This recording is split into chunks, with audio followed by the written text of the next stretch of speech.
Hi there, and welcome to The Daily Gardener, an almanac of garden history, literature, and small botanical joys. I'm Jennifer Ebling, and today is June 25th. Henry David Thoreau wrote something that only a June gardener can fully understand. He wrote, "It is dry, hazy June weather. We are more of the earth, farther from heaven these days." Farther from heaven. Only a gardener knows exactly what he meant. We are farther from heaven in June because June is heaven on earth. We are down in it, on our knees in the dirt, hands deep into something growing, faces turned up to a sun that finally means it. There is a saying that I always think of: gardeners dream bigger dreams than emperors. And it is never more true than in June. The emperor dreams of conquest, while the gardener dreams of bounty, of color, of bloom time, of the perfect combination of light and shade, and of a greenness that brings pure happiness. Ah, June, we love you so. Here's today's garden history. It was on this day in 1799 that the Scottish plant hunter David Douglas was born in Scone, a village in Perthshire, Scotland. His father was a stonemason. As a boy, David was known for skipping school, wandering the woods, fishing the streams, and collecting plants along the way.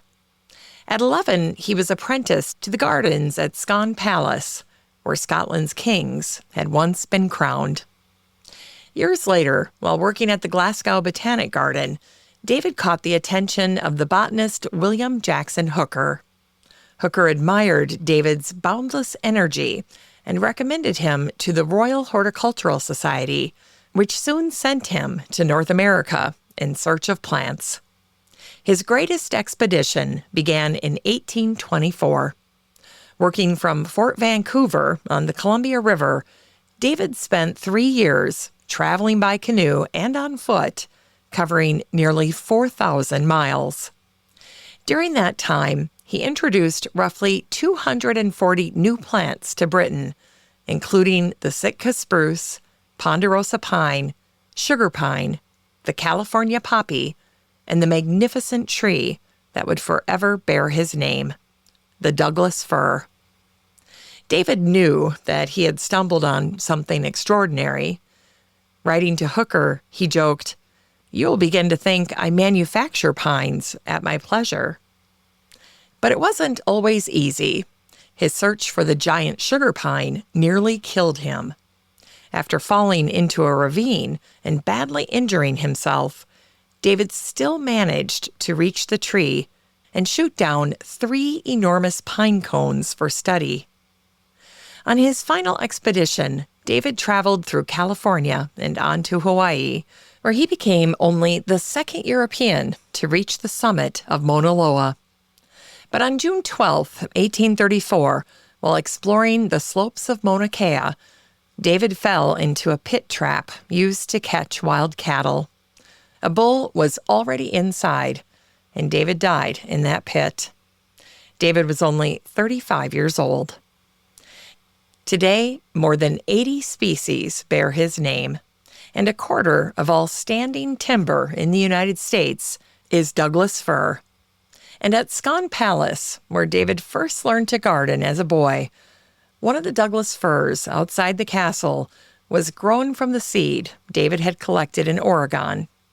It still stands, and it's a living reminder that one curious boy managed to change forests on 2 continents. And it was on this day in 1912 that the English-Australian horticulturist William Guilfoyle died at home in East Melbourne, Australia. He was 71.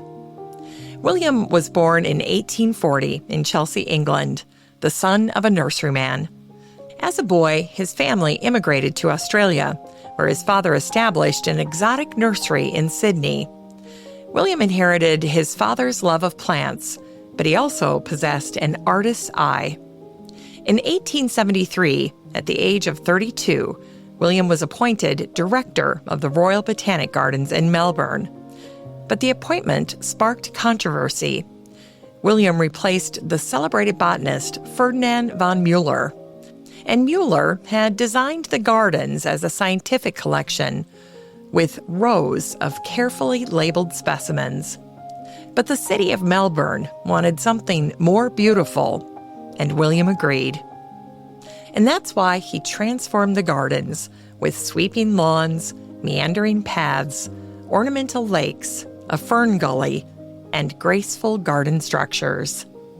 But for his part, Mueller never forgave him for those changes. And he dismissed William as a nurseryman with no claims to scientific knowledge. Ironically, Mueller had actually once honored William by creating the plant genus Guilfoyle. But after William's appointment, Mueller abolished the genus, removing William's name from the botanical record. But William simply kept gardening.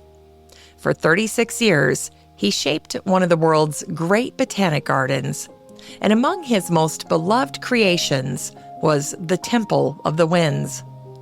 And instead of decorating it with the traditional acanthus leaf, William chose the native Australian staghorn fern, a small but unmistakable celebration of Australian plants. When the writer Arthur Conan Doyle visited Melbourne, he called the garden William created the most beautiful place he had ever seen. And the pianist Ignacy Paderewski remarked, "Guilfoyle did with his trees what a pianist tries to do with his music." William retired in 1909.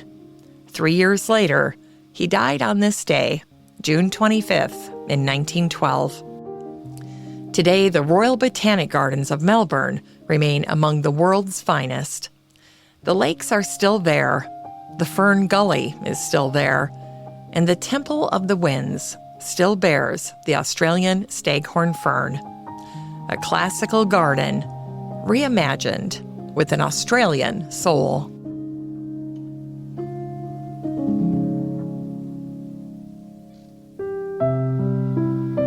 In today's Unearthed Words, we hear a garden diary entry from the writer Lee Reich, written on this day, June 25th, 1990, and featured in his book, A Northeast Gardener's Year. Lee wrote, "Am I carrying edible landscaping too far? First, I moved pepper plants out of the vegetable garden and into the flower garden. Then I replaced the traditional privet with a hedge of espalier-trained apple trees. And now, well, I'm eating flowers. I often pluck daylily or violet flowers from my garden to pop right into my mouth. Admittedly, they're no match for a fresh-picked tomato, but they're good nonetheless. Nasturtium also tastes good raw. A few flowers add a peppery taste to a sandwich. Even sunflower buds, reputedly, can be boiled and eaten like globe artichokes. Eating flowers is not so odd. After all, no one thinks it particularly strange to eat broccoli, cauliflower, or artichoke flowers." Well, Lee's right. And don't forget borage flowers or the blossoms from your herb garden. And when I was reading this diary entry that Lee wrote for this day, it reminded me of the day my daughter was confirmed. That day, I'd forgotten to order a decorated cake.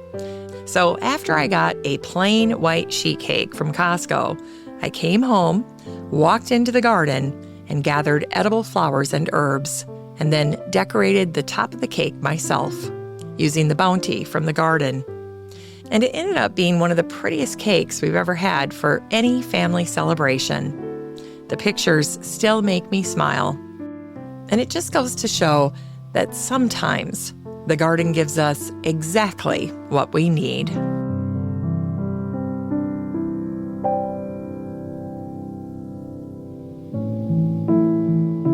It's time to grow that garden library with today's book, Atmosfloric by Sean A. Pritchard. Summer Gardens Week continues here on the Daily Gardener, and that means that all of this week's book recommendations celebrate the beauty and the abundance of our summer gardens. Today's selection is a brand new book published this past spring. Atmosfloric, Flower Color in Home and Garden is Sean's second book, following his celebrated debut called Outside In. Sean is a garden designer with a background in fine art, and he approaches floral color the way an artist approaches paint. Rather than focusing on rules, Sean asks how flowers make us feel. He wrote, "Ultimately, the success of floral color combinations in the garden and the vase is always, for me, about the extent to which an atmosphere is created and felt. The wisdom and conventions of the color wheel are echoey suggestions rather than guiding lights." Echoey suggestions. I love that phrase. And then Sean offers one of the most insightful observations I've ever read about gardens.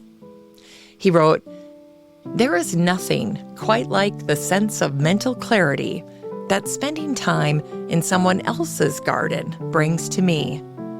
There is a freedom to do nothing, to enjoy the experience of being cocooned by flowers and foliage without the persistent agitation I feel in my own garden to be doing something. With a detachment from ownership comes the ability to surrender to the magic of flowers." Well, I've never heard garden visiting described quite that way. And yet, I think he's exactly right. Atmosfloric by Sean A. Pritchard is a beautiful reminder that gardens aren't just seen, they're felt. And finally, here's something sweet to ignite the little botanic spark in your heart. It was on this day in 1903 that the English garden writer George Orwell was born. George would go on to write two of the most influential books of the 20th century, Animal Farm and 1984. But away from his desk, George was also a devoted gardener. He once said that apart from writing, nothing mattered more to him than gardening. In 1936, George and his new wife Eileen moved to a small cottage in Wallington, Hertfordshire, where they planted their first 7 rose bushes. George kept a separate garden diary, recording the weather, the primroses, what he sowed, and when the rabbits ate his lettuce. Nearly a decade later, after Eileen's death, and as tuberculosis began to overtake him, George sought a quieter life. He moved with his young adopted son, Richard, to the remote farmhouse of Barnhill on the island of Jura in Scotland. There, between bouts of illness, he planted an orchard, morello cherries, apple trees, currants, gooseberries, rhubarb, and 6 rambling roses. He even paused once to describe a wild pink rose he found growing on the island. It carried, he wrote, quote, "a faint, sweet, briarish scent." In the upstairs bedroom at Barnhill, George finished 1984, typing much of it from his bed because his tuberculosis had become so severe. He wrote to his friend David Astor, "Everything is flourishing here, except me." George died in January of 1950, just months after his novel was published. But the roses he planted kept growing.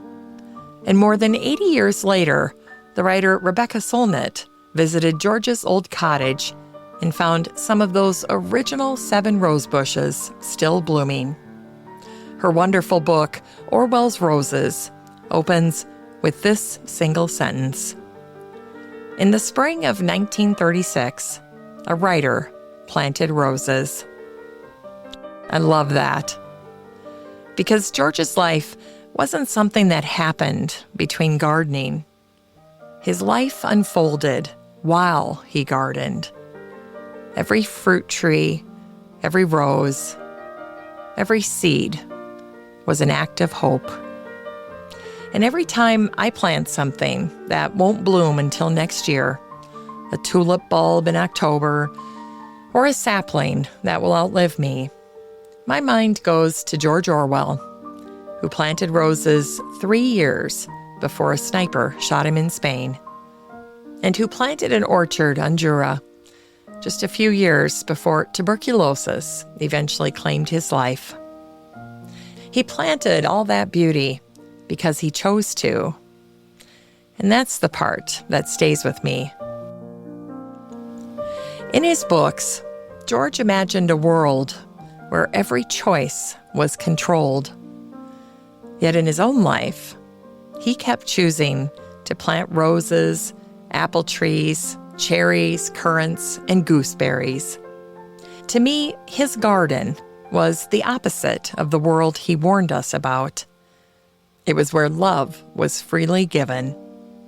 And every time I find myself a little overwhelmed by the endless list of garden chores, I think of George and those roses, and I happily get back to work.